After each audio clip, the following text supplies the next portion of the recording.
Irmãos, abra sua Bíblia, segundo livro dos Reis, capítulo de número 3, verso de número 6.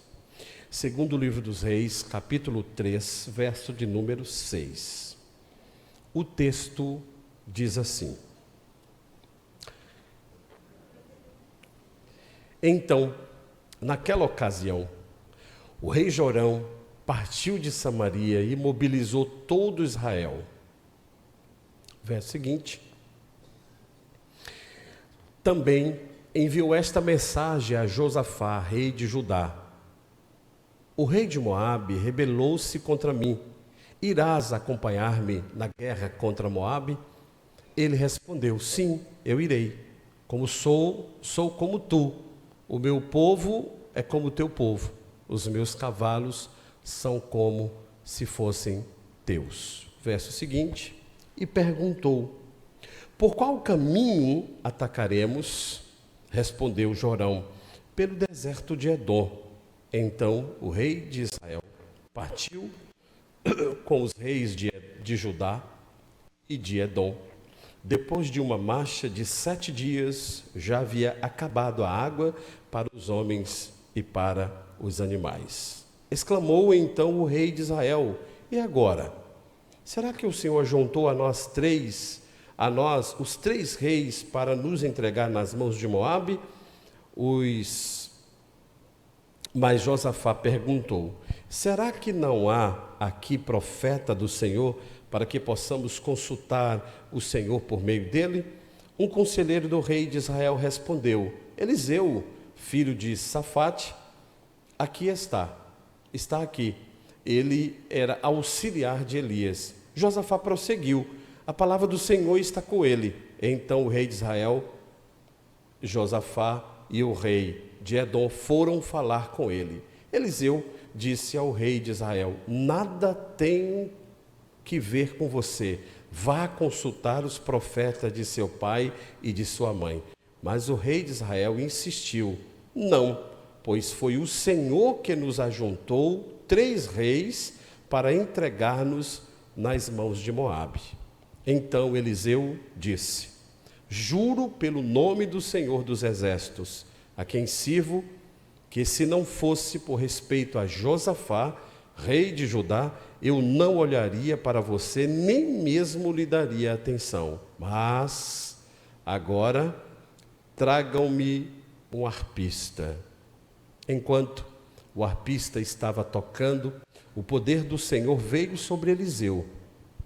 E ele disse: Assim diz o Senhor: Cavem muitas cisternas nesse vale, pois assim diz o Senhor: Vocês não verão vento nem chuva, contudo este vale ficará cheio de água, e vocês, seus rebanhos, os seus outros animais beberão. Mas para o Senhor isto ainda é pouco. Ele também lhes entregará Moabe nas suas mãos. Vocês destruirão todas as cidades fortificadas e todas as suas cidades importantes. Derrubarão toda árvore frutífera, taparão todas as fontes e encherão de pedras todas as terras de cultivo. No dia seguinte, na hora do sacrifício da manhã, a água veio descendo da direção de Edom e alagou a região. Amém. Que eu diminua e o Senhor cresça. Meus irmãos, talvez, e nós acabamos de cantar uma belíssima canção, Um milagre eu sou. Talvez esses dias do século 21 sejam os dias mais reflexivos para nós como servos de Deus acerca do milagre. Milagre é uma palavra esquecida da igreja de Deus. Milagre tem sido uma mensagem quase que não vista, não ouvida, não pensada, não refletida. Há aqueles do nosso meio que dizem e defendem a tese: não, os milagres não existem mais. Os milagres aconteceram no apostolado, os milagres cessaram com Cristo, porque aquilo era apenas para que o evangelho se expandisse.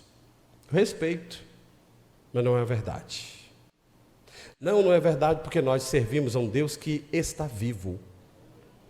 E vivo anda, vivo fala, vivo tem vontade, vivo tem dinamismo.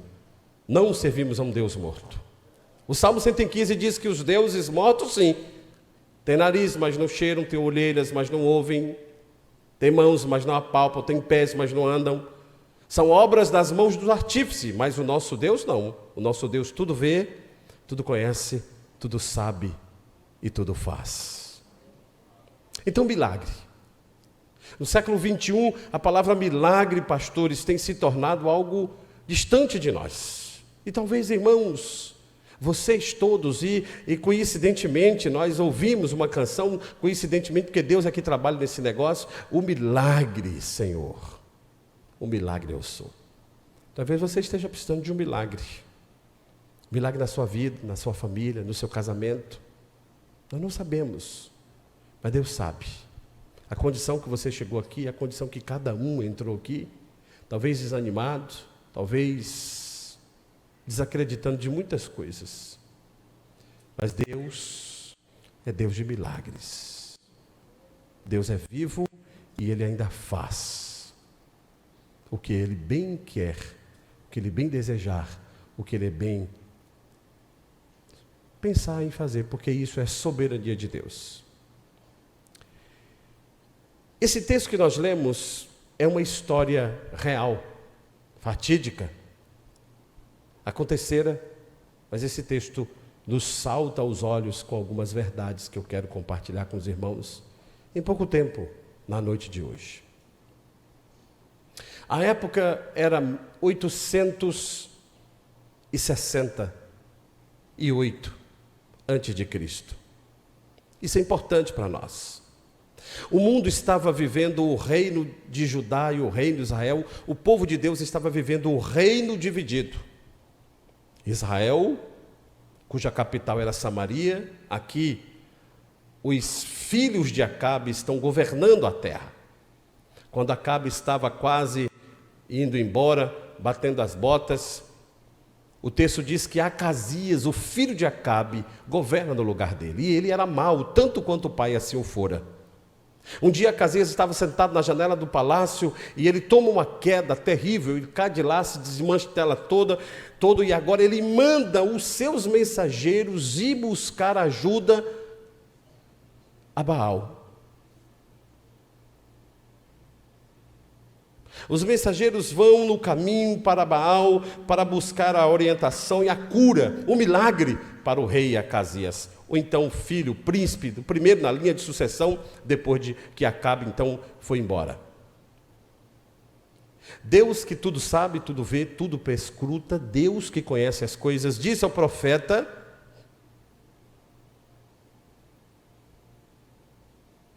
você vai lá no caminho,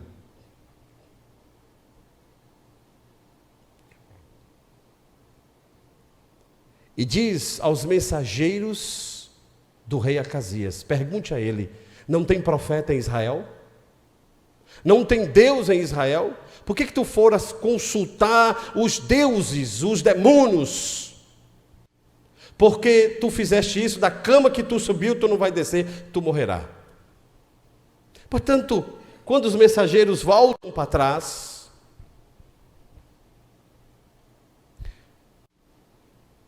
Segundo os Reis, capítulo 1, essa história está narrada lá, você lê depois.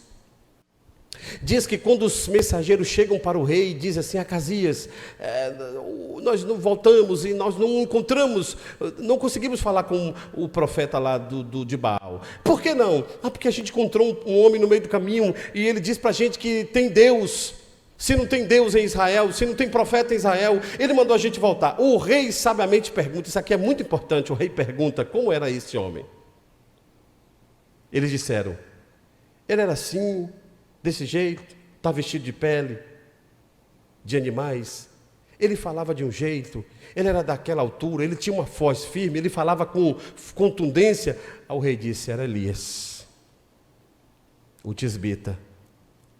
Em outras palavras, ele diz, quem falou não foi alguém qualquer, foi um homem de Deus. Aqui nasce uma grande questão. Nós precisamos de referências de pessoas de Deus no século XXI. Você é referência de Deus no seu trabalho? Você é referência de Deus na sua família? Você é referência de Deus onde você está instalado, que Deus colocou você? Na sua casa, na sua vizinhança, no meio onde você está? Na sua cidade, você é referência de Deus?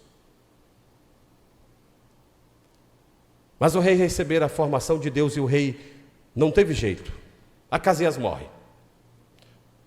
O segundo na linha de sucessão chama-se Jorão, filho de Acabe, irmão de Acasias, o príncipe mais velho. A notícia chega para ele, no mesmo dia ele é coroado rei em Israel, cuja capital era Samaria. Jorão assume o reinado, está governando absolutamente. No tempo de que Acabe, o pai de Jorão, era rei, Acabe havia subjugado, dominado o povo de Moabe. E quando ele torna então o rei de Moabe vassalo do rei de Israel, o rei de Moabe paga tributos, e o texto diz que eles pagavam tributo de 100.000 ovelhas e 100.000 carneiros anualmente para Acabe. São muitos carneiros, muitas lãs, muitas ovelhas. Quando Acabe morre, que Acasias sobe no trono, Acasias era um menino arrogante, vaidoso, não valia nada. Morreu. Agora vem Jorão, a mesma espécie, vaidoso, arrogante, e sobretudo ele era ímpio, ele não era um homem temente a Deus. Então ele manda uma mensagem e diz: olha aqui, rei de Moabe, tu vais ou não vais devolver os tributos? O rei de Moabe disse: não, eu devolvi a teu pai, mas não tenho obrigação nem com o teu irmão que morreu, nem contigo, não vou devolver. Ele é tão cara de pau, Jorão, que ele sabe que ele não tem condição de vencer a guerra, por uma razão óbvia e espiritual. Ele sabe que a mão de Deus não está sobre ele. Então ele manda mensagem para o rei de Judá. Quem é o rei de Judá? Josafá, irmãos, um homem crente. Estaria por volta dos seus 60, 62 anos de idade. Um homem crente, um homem devoto de Cristo. Um homem de Deus. Josafá tinha acabado de sair daquela questão lá que nós conhecemos em 2 Crônicas 20, que o Senhor usa, o Espírito de Deus vai sobre Jezreel e diz: esta batalha não é tua, Josafá, mas é minha, diz o Senhor dos Exércitos. Inclusive naquela batalha estava Acabe, estava Moabe, estava Edom, estava uma galerinha toda junta contra Josafá, mas perdeu todo mundo. Então Jorão, inteligente, sem vergonha, não era crente, mas era inteligente. Ele diz: bom, eu não sou crente, eu não sirvo a Deus, eu não tenho modelo em casa de servir a Deus, mas Josafá é crente, eu vou chamar Josafá, Deus me apoia por causa de Josafá. E deu certo. Por incrível que pareça, deu certo. Por quê? Porque Deus, irmãos, Deus tem compromisso com o seu povo. Não é com o ímpio. Por isso que um crente quando ora, quando um crente é um modelo, uma referência, Deus tem compromisso com esse crente. Agora eu pergunto aos irmãos, imagine o nosso compromisso como pais, como mães, como família, como os nossos filhos serão edificados. Deus honra um pai e uma mãe que é temente a Ele. Pois bem, Josafá disse: errado. Josafá errou, pastor? Errou. Josafá disse: tudo bem, eu vou. Eu sou contigo, moço. Teu cavalo é meu cavalo, teu povo é meu povo, tua guerra é minha guerra, pode contar comigo, eu vou. Era um homem bom, mas também vacilou. Crentes bons vacilam. Por quê, pastor? Porque às vezes, irmãos, a gente pega a luta de gente que não é para a gente pegar. A gente pega a batalha de gente que não é para a gente pegar. A gente entra em confusão que não era para entrar. É difícil de dar até um amém, é ou não é? Porque você sabe que é verdade. Às vezes a gente está pagando um preço alto porque a gente entrou numa demanda que não era nossa. Mas porque a gente era bonzinho, eu vou te ajudar. E Deus disse: não entra nisso. Mas eu vou ajudar. Essa cruz não é tua, mas eu vou ajudar. Não pega essa cruz, mas eu vou ajudar. E depois a gente já paga um preço. Obviamente, a história no futuro vai mostrar aqui na Bíblia que Josafá foi chamado por Deus. Mais tarde, escuta aqui, Josafá, que história é essa? Primeiro, Deus chama Josafá a atenção no Acasias. Acasias, o que morreu, era malandrinho, tão malandrinho quanto o irmão. Ele disse assim, olha, ele estava quebrado financeiramente, o país estava em baixa, não tinha a economia lá embaixo, a moeda fraquíssima. Ele vai para Josafá, ô Josafá, eu queria que a gente fizesse uma sociedade, para a gente criar uns navios mercantes, está lá no texto. Josafá, um homem de Deus, de visão, porque Deus abençoa o povo dele até financeiramente. Você sabia disso? Sim ou não? Aí vocês dizem sim, né? Mas quando aperta, vocês ficam calados. Mas é verdade, Deus abençoa. Aí Deus abençoou, irmão Rui. Deus falou assim, Josafá está lá, a conta de Josafá gorda, o país vivendo, Josafá era rei de Judá, cuja capital era Jerusalém. Pois não, a gente vai fazer um acordo comercial. E aí fizeram navios mercantes para ganhar dinheiro, para trazer macacos, bugios, olha, da parte da Índia para cá, para Jerusalém, para Samaria, aquele negócio todo. E reis fazem isso, nações fazem tratados, né, comerciais e tal. Mas Deus chamou de Josafá a atenção. Você vai ver no texto dizendo assim, Josafá, você me perguntou? Eu acho isso interessante, irmãos. Aí eu vou dar outra dica para os irmãos bíblica. Deus chamou Josafá e disse, você me perguntou? Não, Senhor, é porque eu queria ajudar. Você me perguntou? Não. Deus falou, deixa eu te falar uma coisa. Vai afundar o primeiro navio. E se você insistir, eu vou afundar os outros. E ele insistiu. Deus afundou todos os navios. Sabe o que eu quero dizer com os irmãos? Outra dica bíblica. Não entre em sociedade, por mais bonita que ela seja, sem consultar a Deus. Quer ver outra dica bíblica? Que está nesse mesmo texto de Josafá com Acasias. Ele botou para casar o filho dele com a filha do outro homem lá. Deus falou, quem disse que eu quero esse casamento, menino? Não, mas é porque são meio amigos, parentes. Quer ver outra dica? Outra dica? Moça e rapaz, não entre em namoro com a pessoa só porque é bonita, musculoso, chupador de bala house, bonitinha, corpo de violão. Não entre nesse embaraço sem consultar o Senhor. Amém? Eu sei que é difícil dizer amém, mas esta é uma realidade. Casa depois paga preço. Não, ele era lindo, pastor, era maravilhoso, ele era bonitão, ela era maravilhosa, uma coisa linda de viver. Pois é. E depois, deslindou, desanimou. Cadê o bala house? Sumiu. Cadê o hálito fresco? Sumiu. Cadê o amor da meia-noite? Sumiu. Agora vem briga, confusão, casamento quebrado. Por quê? Não consultou ao Senhor. Quer ser bem-sucedido? Aprenda, consulte ao Senhor. Ah, mas Deus não fala. Tu que não ouve, mas Deus fala. Ou Deus está morto? Salmo 115, Deus fala. Fala ou não fala? Deus fala. Muito bem, Deus está falando? Amém. Amém. Então, depois, se tu não gostar muito, tu fica chateado comigo, mas Deus falou do mesmo jeito. Então, voltemos ao texto. Josafá agora está lá de novo, ajudando o menino, Jorão. Aí Jorão disse, ô Josafá, tu vai comigo? Eu vou, moço, pode ficar tranquilo, nós vamos nessa batalha aí, nós vamos botar para quebrar. Porém, do lado de Judá, que Josafá era o reino de Edom, era um reino que era dominado, subjugado pelo rei Josafá. Veja, na primeira batalha que a turma juntou contra Josafá, Edom estava no meio. Depois, de uma forma especial, Josafá consegue dominar Edom, e Edom agora se torna vassalo, o rei de Edom é vassalo do rei de Judá. Então, tudo que o rei de Israel, de Judá, pedir para o rei de Edom, ele vai fazer. Obrigatoriamente ele tem que fazer. Então, era mais ou menos assim.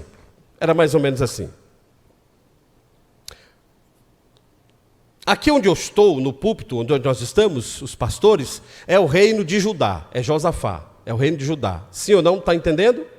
Copia o mapa aí, aqui é Judá. Aqui é o quê? Preste atenção, senão tu não aprende. Aqui é Judá. Aqui nesse banco aqui, da parte da minha esquerda aqui, ó, esses bancos aqui, onde estão os irmãos, dessa segunda fileira até o final, é o reino de Israel. Que reino é esse aqui? Israel. Muito bem, muito bem, muito bem. Aqui é Israel, aqui é Judá. Povo bom, pastor, povo sabido, povo da piba. Esse povo aqui, do meio, dessa fileira do meio aqui, é o povo de Moabe. Aliás, perdão, é o povo de Edom. Aqui é o povo de Edom. Os daqui do meio, levanta a mão, todo mundo. Olha os edonitas aí. Está repreendido, em nome de Jesus. Mas alegoricamente, vocês estão aqui hoje representando o povo de Edom. Quem é esse povo aqui do meio? Essa última fileira aqui da parede, do lado de cá, é o povo de Moabe. De Moabe, sim ou não? Moabe. Então, tá entendendo o mapa? É desse jeito mesmo que está lá no mapa. Judá, Israel, Edom, Moabe. Lá da ponta de Israel, onde tem aquela caixa vermelha lá e a parede final, é a parte da capital de Samaria. Quem está lá e o rei de Israel, que é Jorão, está lá, ele chega até aqui com Josafá, Josafá sai daqui com os cavalos e vai para lá fazer uma guerra, juntar com eles. E leva o rei de Edom. Então tem 3 reis aqui, Judá, Israel e Edom, juntos contra Moabe. Quem está lá naquela direção tinha um caminho que percorria pela parte aí frontal lá da igreja, lá percorria, pegava um pedaço de Edom lá no fundo e chegava em Moabe. Esse caminho era um caminho mais arborizado, mas era um caminho um pouco mais montanhoso. Esse caminho por lá, ele era mais arborizado, mais montanhoso, porém ele tinha mais água, ele tinha mais riachos, ele tinha mais água. Então, mas esse caminho daí até chegar em Moabe, levando em consideração que a capital de Moabe ficava mais ou menos aqui entre os irmãos, aqui do primeiro, segundo, terceiro, quarto banco. Levanta tua mão aí, meu filho. Isso, levanta alto. Pronto, aqui. Essa é a capital de Moabe, nessa região. Então, de lá para cá era um melhor caminho, em tese. Para chegar até aqui, eles gastavam, porém, mais tempo. Tinha outro caminho que era de lá, linha reta, passando aqui pelo meio, cortando a parte do território de Israel, vinha passando por um deserto aqui, chamado deserto, entre essa ponta do púlpito até esse irmão de camisa marrom. Levanta aí, meu filho, levanta a mão, isso, pode levantar para o povo ver. Aqui é uma parte deserta, uma parte seca, uma parte bem árida, que compreendia entre um pedaço de Israel e Edom, para chegar aqui na capital de Moabe. Esse caminho em linha reta, ele era teoricamente mais curto. Mas aqui não tem árvores, aqui não tem água, aqui de fato é um deserto. Josafá, inteligente como rei de batalha, pergunta a Jorão: ô Jorão, tá bom, eu vou contigo, mas por qual caminho nós iremos? Verso de número 8. Na tela, produção, verso 8, perguntou: por qual caminho atacaremos? Respondeu Jorão: pelo deserto de Edom. O que esse moço é? Vaidoso elevado à potência N, irmão Deraldo. Não diga isso. Olha. Aí Josafá disse: tá bom, iremos nós. Naquela época eles carregavam cavalos, outras carroças com águas, com mantimentos, e levavam o profeta ia junto. Eliseu está junto nessa incursão. Isso não significa dizer que Eliseu aprovava a incursão, que Eliseu aprovava Jorão, mas Eliseu era o profeta de Israel. Isso era comum que o profeta fosse, era uma espécie de capelão da guerra. E lá estava Eliseu, arrumou acampamento, ele desceu, montou seu acampamento, montou sua barraquinha e está lá.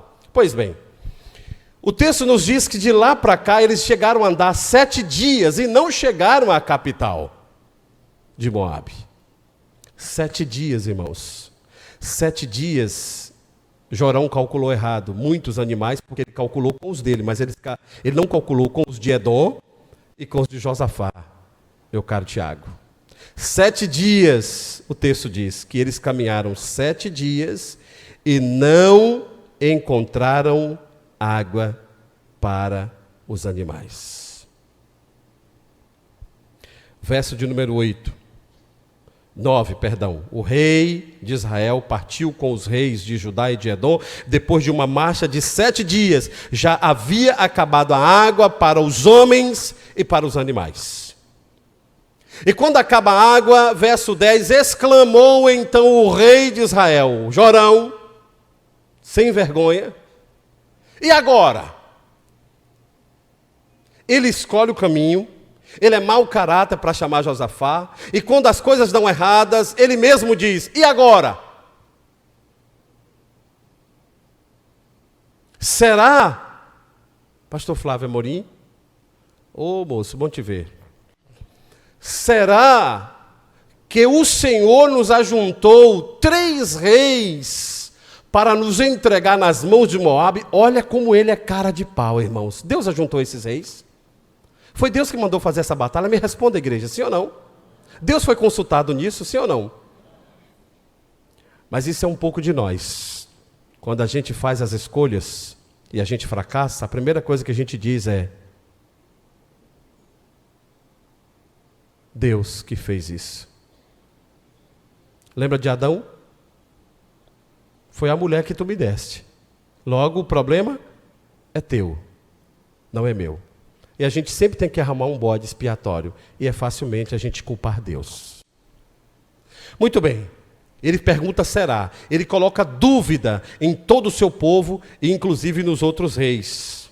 Então, o texto diz que Josafá, enquanto esse rei coloca dúvida, o verso 11 diz que mas, diga comigo mas, está muito fraco, mas, irmãos, a palavra mas significa conjunção, coordenativa, adversativa. Ela contraria, ela adverge Natanael e Araldina com a oração anterior, segundo a língua portuguesa. Esse menino é muito magrinho, mas é um menino forte. Essa mulher fica de cara fechada o tempo todo, mas é gente boa. Mas contraria. Josafá, o texto do verso 11, diz que Josafá perguntou: será que não há o profeta do Senhor para que possamos consultar o Senhor por meio dele? O crente, no meio do conflito, entra em ação diferente do murmurador. O murmurador culpa Deus. Ah, mas foi Deus que trouxe a gente aqui. É possível que seja ele. A mão de Deus está contra mim. Não é possível, meu Deus. Eu abro o meu negócio, o sócio me trai. E quem é errado na sociedade? Eu, o sócio 1. Pergunta para o sócio 2. Quem é errado? O sócio 2 diz, é ele. Eu pergunto, quem é errado? Ele. E o outro diz, é ele. Ele. Ninguém está certo, ninguém está errado, né? É o outro que está errado. Então esse cara culpa Deus pelos seus fracassos. Entretanto, Josafá disse, a gente podia perguntar ao Senhor, tem alguma coisa errada aqui? Vamos dar uma parada e vamos orar.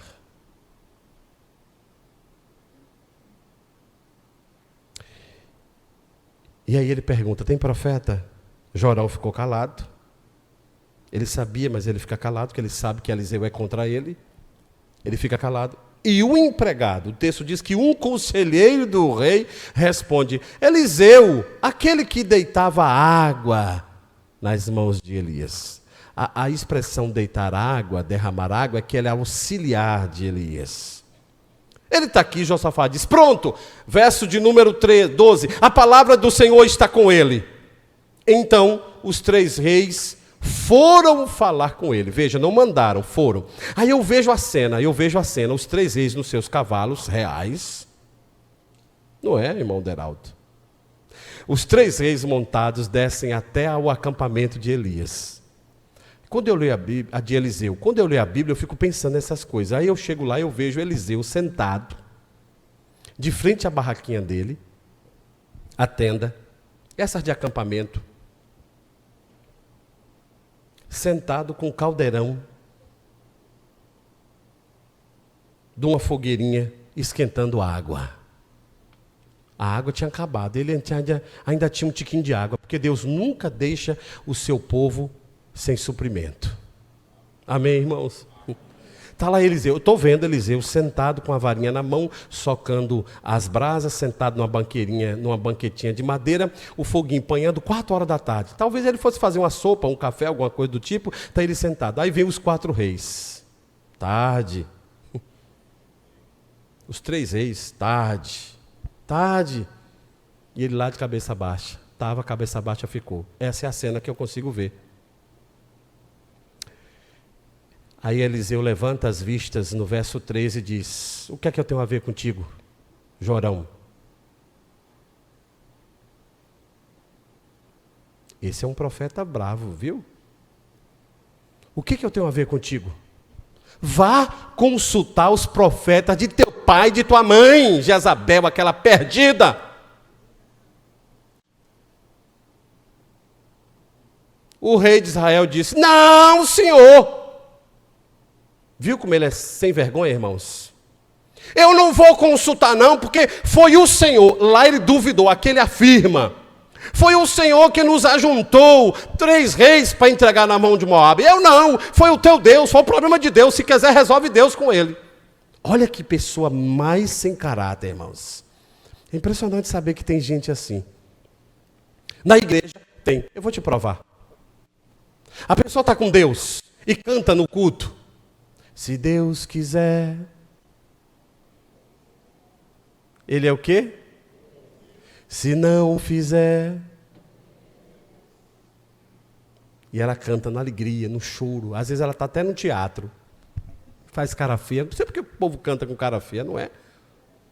E o menino cantou tão bonito aqui, o menino antes. Essas meninas, muito bom, meu filho. Cantou lindo, cara bonita, de crente. O milagre, Senhor. Aí, na hora que vem a luta, o pai morre. A mãe morre. O marido morre. Eu não vou mais na igreja, não. Eu não vou, não, porque Deus fez isso comigo. Oxente, tu é especial? Que teu povo não pode morrer? Mas Deus não podia ter feito isso. O que é que Deus fez? Tem gente que se revolta com Deus porque perdeu no vestibular, porque perdeu a eleição, porque perdeu a função, porque perdeu a nomeação, porque perdeu isso. Tem gente revoltada com Deus. Esse é esse modelo aí. Esse modelo de gente que culpa Deus pelos próprios fracassos, que não entende o tempo de Deus, o trabalhar de Deus, que fica frustrado, que não vai mais na igreja porque meu pai morreu, minha mãe morreu, eu estou revoltado com Deus. Pois saiba você que isso é um coração de Jorão. E a gente precisa ter um coração de Josafá, não de Jorão. E o texto diz que quando ele fala isso, Eliseu diz: tá bom, eu vou falar uma coisa, eu vou orar, eu vou perguntar para Deus, mas eu vou te dizer uma coisa, Jorão. Eu não vou ficar para trás também não. Eliseu era um cabra 100%. Ele diz: eu juro por Deus, verso de número 14, pelo Senhor dos Exércitos, que eu sirvo, que se não fosse por respeito a Josafá, olha o compromisso, ele sabe que Josafá era um homem da descendência de Davi, irmãos. Ele sabe disso. Ela reconhece isso. Se não fosse por Josafá, rei de Judá, eu nem na tua cara eu olhava. Mas porque Deus honra crente, porque Deus gosta de crente, porque Deus tem um compromisso com um povo que é santo, eu vou orar. Eu vou consultar o Senhor. Para tanto, tragam-me então um tangedor. Em algumas traduções, tragam-me um arpista. A tradução aí, a tela diz, tragam um músico. Está vendo? E o músico começou a dedilhar. Eu quero fazer uma pausa aqui e relembrar alguns episódios rápidos. O primeiro episódio, Jericó. Depois da música, o muro cai. Você já pensou nisso? O segundo episódio que me chama a atenção é no episódio de Josafá. Quando ele estava em apuros e Deus falou assim, não precisa lutar não, Josafá, essa peleja não é tua, é minha. Os filhos de Corá e os de Asaf, porque eles eram dois músicos diferentes, Asaf era do canto, os de Corá era dos instrumentos. E o texto diz que esses dois músicos, naquela época, fazem 2 salmos especiais. O primeiro, o Salmo 46. Porque Deus disse a Josafá, dando instrução, vocês arrumam, e foi a primeira vez na história do universo, do mundo da guerra, que Deus mandou a infantaria ficar atrás dos músicos. Deus está dizendo, eu não quero que ninguém levante um dedo. Deixa que eu faço. Deixa que eu tomo a frente. É por isso, pastor Paulo, que eu acredito, que um dos momentos, pastor Cláudio, mais importante no culto coletivo como esse à noite, é o momento que a igreja está cantando. Porque quando a igreja canta, alguma coisa é real. Quando nós cantamos, irmãos, nós nos tornamos iguais. Quando nós cantamos, nós estamos dizendo a Deus o seguinte, Deus, eu não estou preocupado com a minha situação de segunda-feira. Eu não estou preocupado se meu marido vai ou não voltar. Se meus filhos vão ou não voltar. Se a minha esposa vai voltar. Eu não estou preocupado com a minha condição financeira. Nesse momento, a única coisa que eu quero é estar junto com meus irmãos para dizer, milagre, Senhor. Quando a igreja canta, irmãos, o céu abre. A gente já sabe que o louvor liberta. Então eu tenho uma preocupação quando eu vejo na igreja gente que fica ranzinza na hora do louvor. Gente zangada de cara amarrada. Certamente ainda não sabe quem é Deus. Porque se você soubesse quem é o seu Deus, você viria aqui dizendo, eu esqueço tudo, agora não tem celular, não tem nada, agora eu vou cantar para o Senhor. Esse é o momento que a igreja fala para Deus. O segundo momento no culto, muito importante, é o momento que a gente dedica a Deus nossas vidas e bens. E o terceiro momento é onde a gente se cala para dizer, fala a Deus. E Deus fala? Amém? Deus está falando? Amém. Isso é culto. É por isso que vir à igreja não é invenção de homem. Por isso que vir à igreja não é invenção da Convenção Batista Brasileira.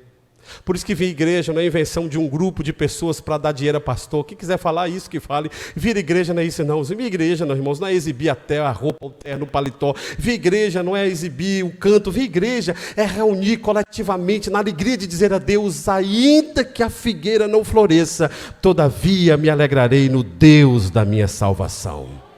Isso é culto, irmãos. Isso é culto. É um culto que na hora do ofertório a gente diz, Deus, eu não posso levar o dinheiro, mas eu levo a minha vida. Eu dedico a minha vida ao Senhor, para que a minha vida seja como a de Elias, seja como a de Eliseu, seja como a de Josafá, que o Senhor honra essas pessoas. Eu quero que o Senhor honre a minha vida. A gente cantou o seguinte, até que o mundo possa ver tua glória e meu rosto brilhar. Amém, irmãos? Isso é culto. Aí quando você sai daqui, você não sai reclamando que o culto demorou, porque tu fica no shopping mais de 1 hora, mais de 2 horas, tu fica na internet mais do que isso, tu assiste programa de televisão, esses programas nojentos de mentira, da Rede Globo, do SBT, de tanta nojeira, tu fica mais tempo sentado no computador, mas tu não podes ficar 1h30 coletivamente dizendo, Deus, o Senhor é bom, parar para dizer, agora fala comigo, Senhor, ainda que seja duro, mas fale comigo, porque eu quero ouvir a tua voz. Você não pode, porque Deus está falando. Isso é culto. Isso é culto, irmãos.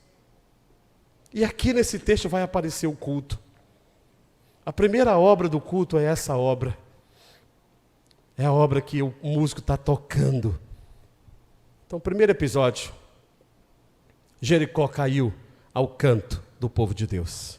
Segundo episódio, Deus mandou os músicos irem para a frente da infantaria, da guerra, e disse: ninguém levanta a voz. Aliás, ninguém levanta um dedo, mas eu quero todo mundo, de manhã, você sai tocando a banda. Anderson, e a banda saiu tocando, meu filho. E a banda saiu tocando de manhã, pastor Paulo Sérgio, irmãos, aquela multidão, eu vejo aquele povo, e eles cantando, sabe que hino foi? O Salmo 46. O Senhor dos Exércitos é o nosso refúgio e fortaleza. Ainda que os homens se juntem, que os reinos se movam, mas há um Deus, há um rio cujas correntes alegram a cidade de Deus. Deus está sentado no trono na morada, Ele é o Senhor dos Exércitos. Ele diz: acaba com a guerra, Ele acaba com a guerra. Ele acaba os carros, Ele queima os carros no fogo. Quem é Ele? O Senhor dos Exércitos é o nosso Deus. Ele está conosco, o Deus de Jacó é o nosso refúgio e fortaleza. Quando o dia amanheceu, 5 horas da manhã, que eles chegaram perto do local da batalha, o texto diz que não havia um homem sequer, porque o anjo do Senhor passou e derrotou todos os inimigos de Israel. Israel volta para trás cantando, dizendo: se quem é como o Senhor. Amém, meus irmãos? Canta. Eu nem via o milagre, mas eu estou cantando, porque eu sei que o meu Redentor vive. Amém, meus irmãos? Traz um tangedor. O músico começou a tocar, irmãos. Quando o músico começou a tocar, irmãos, o texto diz que o Espírito de Deus, enquanto tocava, verso de número 15, o poder do Senhor veio sobre Eliseu e ele disse: assim diz o Senhor, cavem muitas cisternas neste vale. Onde eles estavam? Lembra do início? No deserto. Diga comigo, no deserto. Agora eu pergunto a você, no deserto, irmão, brotar água, isto é um milagre. Mas aí, eu vou dar uma pausa aqui para concluir. E vou te convidar para ler alguns textos rapidamente. Isaías, produção, capítulo 15. Verso 7, Isaías 15, verso 7. Isaías 15, verso 7, rapidinho. Vamos ler todos? 1, 2, 3. Por isso, eles levam a riqueza que adquiriram e armazenaram para além do riacho dos salgueiros. Amós 6, 14. Amós 6, 14, rapidinho. Amós 6, verso 14. Além do riacho. Amós 6. Palavra do Senhor, o Deus de quem? Farei vir uma nação contra você, ó povo de Israel, e ela oprimirá desde o Lebo Amate até o vale de Arabá. Diga comigo, vale de Arabá, Ribeiro dos Salgueiros. Aqui é Moabe, sim ou não? Eu não vou ler, mas se você quiser ler Ezequiel, você vai achar Ezequiel depois lá, especialmente dos versos 37, 40 a 40, capítulo 40, 37 e 40. Lá na porta, na lateral, vindo do elevador da igreja, aqui é Moabe, sim ou não? Lá naquele elevador da igreja tinha um ribeirinho, um fio de água chamado Ribeiro de Zered, também chamado de Riacho dos Salgueiros. Também chamado de Vale do Arabá. Pelos Salmos é chamado de Vale das Lágrimas. Dos salgueiros não tinha nada a ver com sal, não. É porque tinha plantas, salgueiros, era uma espécie de planta. Ela só dava na beirinha do vale. Aquele salgueiro lá era uma planta, uma árvore. E aquele ali era um riacho que descia, olha, da ponta do elevador, ele descia lá para baixo. Sentido Rua Lagarto lá em cima, não sei se aqui é cima ou é baixo, mas é sentido à direita, ele descia lá para baixo, descia.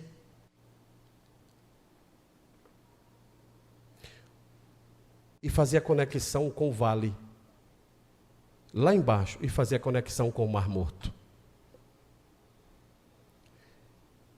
Quando foi de manhãzinha, diga comigo, no dia seguinte, eu quero dizer a você uma coisa, dia seguinte, verso 20. Dia seguinte, põe na tela, meu filho. Na hora do sacrifício da manhã, a água veio descendo. Que direção veio a água? E essa água subiu ou desceu? Subiu ou desceu? Ela desceu. A água veio lá da ponta do elevador. O Zered, o Vale do Arabá, o Riacho dos Salgueiros, era ali. Ele descia para o lado de lá. Mas no dia seguinte, diga comigo essa frase, no dia seguinte. Meu irmão, Deus sempre oferece a nós o dia seguinte. Lembra do mas de Deus?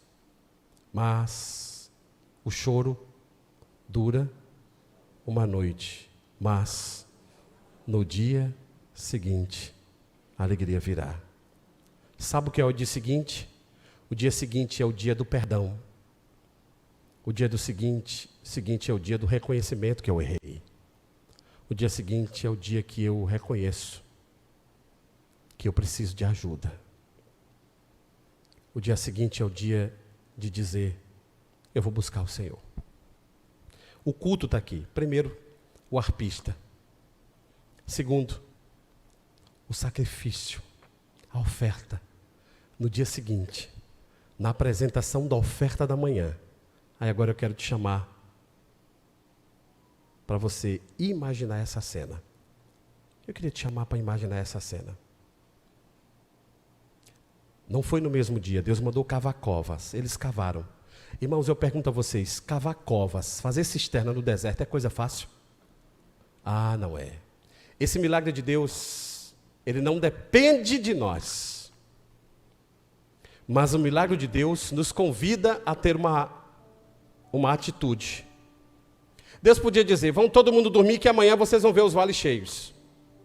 Como ele fez com Josafá. Mas nesse caso Deus diz, eu quero que vocês cavem. Põe a picareta e vai cavar. E aí eles começam a cavar, irmãos. Cavar no sol é bom ou é ruim? Mas cavar no sol, sem... O texto diz que eles não viriam nem vento nem chuva. A promessa de Deus foi essa. Eu pergunto a vocês, não sejam falsos, sejam verdadeiros. Cavar cisternas esperando água, quando não se vê nem vento nem sinal de chuva, é uma coisa fácil?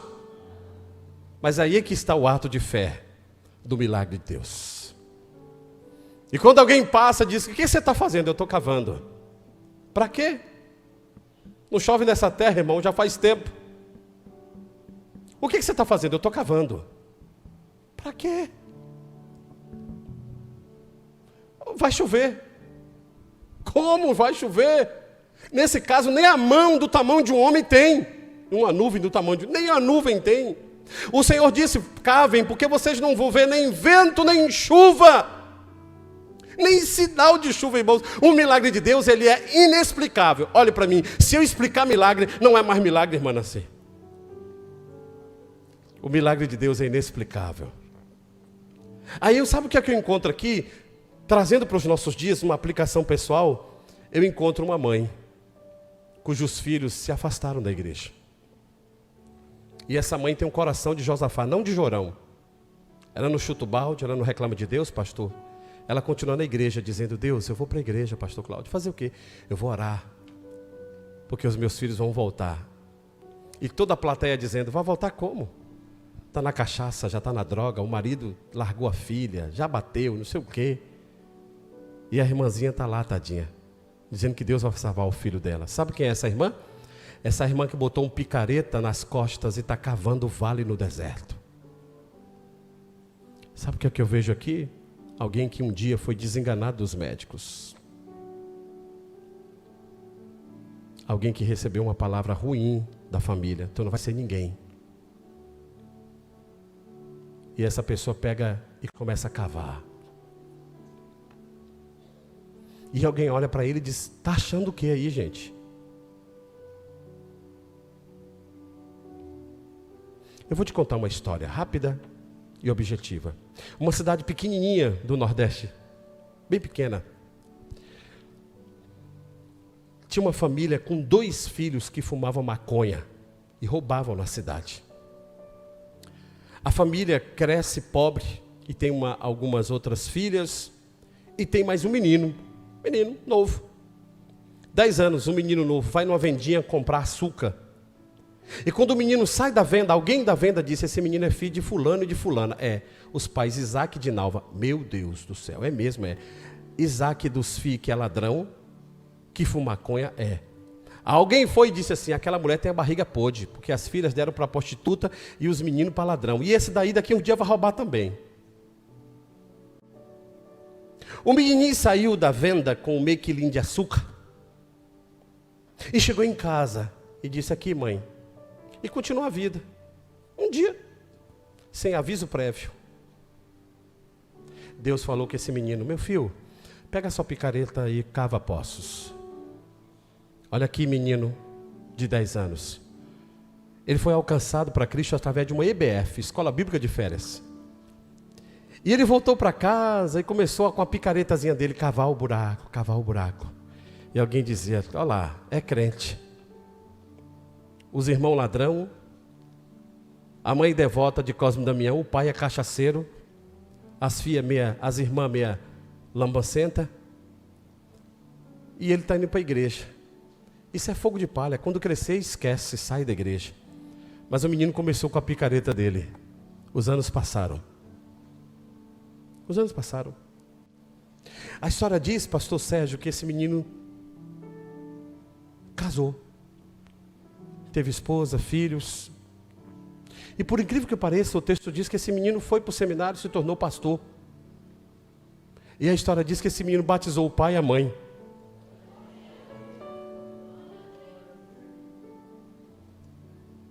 Você está olhando para ele. Eu cavei muitos poços quando alguém disse: não vai chover. Por que você está aqui essa noite?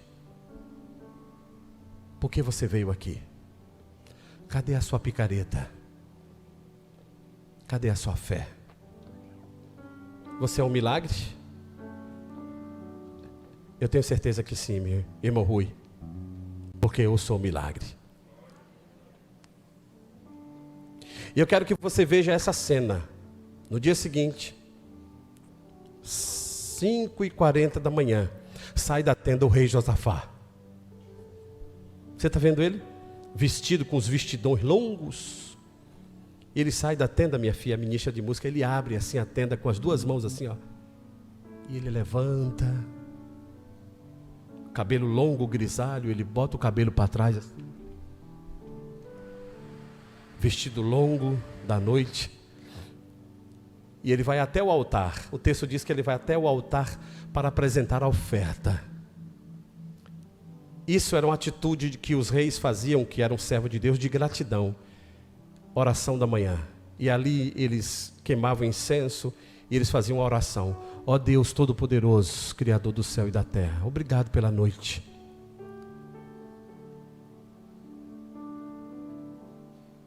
Obrigado, Senhor, porque Tu nos trouxe aqui. Eu sei que nós estamos com os animais com sede, nós estamos com sede, mas obrigado pela noite. Quando Josafá estava orando, irmãos, no dia seguinte, o texto diz que a água veio descendo. De repente ele sentiu um negócio melecar aos pés dele. E a água bateu e ele ficou assustado. E quando ele abre os olhos, ele vê a água. E o rei começa a subir aquele vestidão com as 2 mãos e ele começa a dançar sobre as águas. E ele começa a dizer: Deus mandou.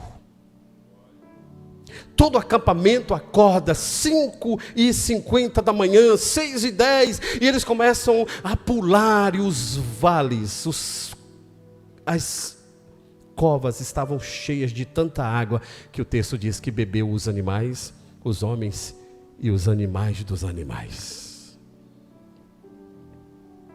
A água veio descendo de lá da beira de Moabe e alagou a região de Edom. Fique de pé, meu irmão. Deus É Deus que faz milagres. Eu não sei qual é a tua história, mas a minha história é uma história de milagres. Porque você está aqui. Eu quero ser profeta de Deus na tua vida, meu irmão. Eu quero ser profeta de Deus para esta igreja, para a vida do pastor Paulo, para o ministério dessa igreja. Há um rio, irmãos, de Deus, que está nascendo de um riachinho pequeno.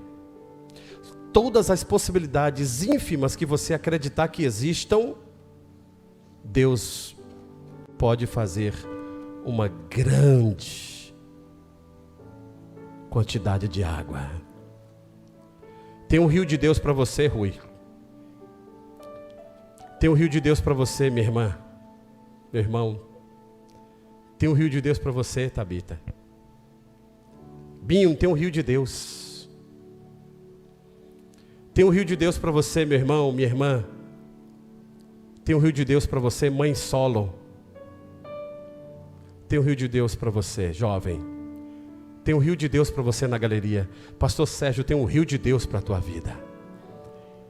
Tem um rio de Deus, pastor Cláudio, para a sua vida.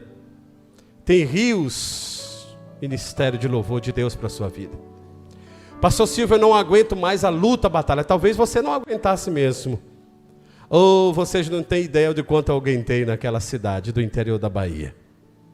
Silvio, filho de Isaac, o cachaceiro, irmão dos ladrões e maconheiros. Eu era um improvável, irmão Deraldo. Quando eu ia na escola, eu ouvia as professoras cochichando e dizendo que os meus irmãos haviam sido presos naquele dia, e depois soltos e depois presos. Mas há um rio de Deus para você que nos assiste. Há um rio de Deus para a sua vida. Eu continuei cavando e com 17 anos, 18 anos, 19 anos, eu comecei a ver as águas de Deus brotando na minha vida. Oh, meus irmãos, o meu pai abandonou a cachaça. A minha mãe abandonou a devoção a Cosme e Damião. E eu os casei e eu os batizei.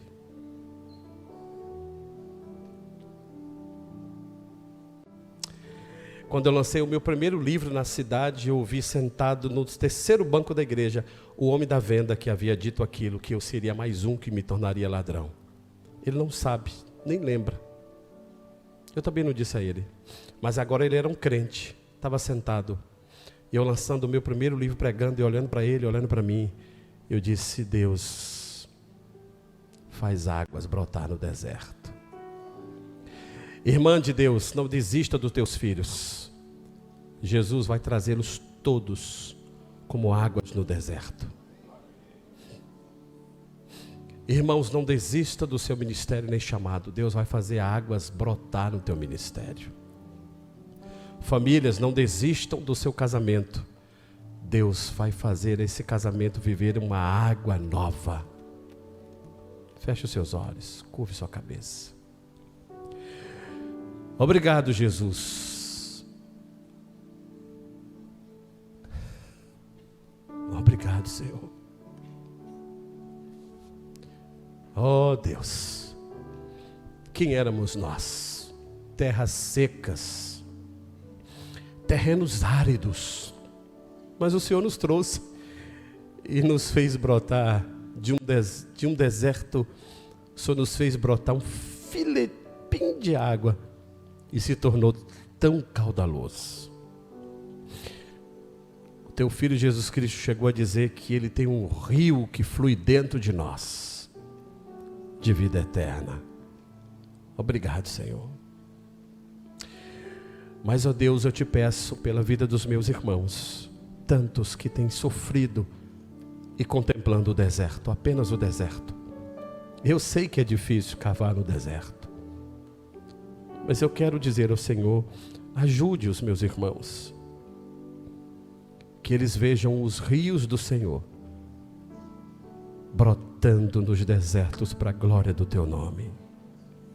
Que essa família sinta o cuidado da união outra vez. Que casamentos aqui sejam restaurados pelo rio de Deus. Que filhos desviados voltem. Que ministérios desanimados sejam reavivados pelo Senhor. Que vidas que estavam desanimadas sejam tocadas pelo poder da palavra. Em nome de Jesus eu oro. Amém. Tem alguém nessa noite que está aqui nos visitando, desanimou do Evangelho, saiu um dia, ou você chegou pela primeira vez e você estava assim, não sei, mas você está aqui e Deus tocou o teu coração, você quer fazer parte conosco desse povo santo, desse povo bom, das águas purificadoras. Eu quero. Se você quiser, dê um sinal, eu só quero orar por você. Na galeria aqui embaixo. Deixa as águas regar a sua vida. Eu quero, pastor, Deus tocou meu coração e senti de Deus. Tem? Vamos orar. Deus, eu peço mais uma vez, ministra sobre nós a água do teu reino, do teu coração, do teu trono. Oh Deus, nós estamos tão ressecados, cheios de dificuldades no relacionamento, na vida, na sociedade. E nós queremos sair daqui hoje, Pai, regados, umedecidos com as águas do Senhor. Águas de Deus para as nossas vidas. Muitas vezes, de fato, nós não temos visto nenhum sinal, Pai. Mas não nos deixe desacreditar que o Teu milagre vai acontecer, Pai. Ministra sobre nós o Teu milagre, Senhor. Que haja transformação em todos os cantos, em todos os lares desta igreja, Pai Santo, desta igreja como um todo, os ministérios dessa igreja. Haja, ó Deus, o rio caudaloso do Senhor para a glória do Teu nome. Obrigado, Deus. Nós amamos o Senhor. Nós amamos o Senhor. Nós amamos o Senhor. Nós amamos o Senhor. Éramos tão ressequidos, o Senhor regou a nossa vida. Obrigado, Deus, pela salvação.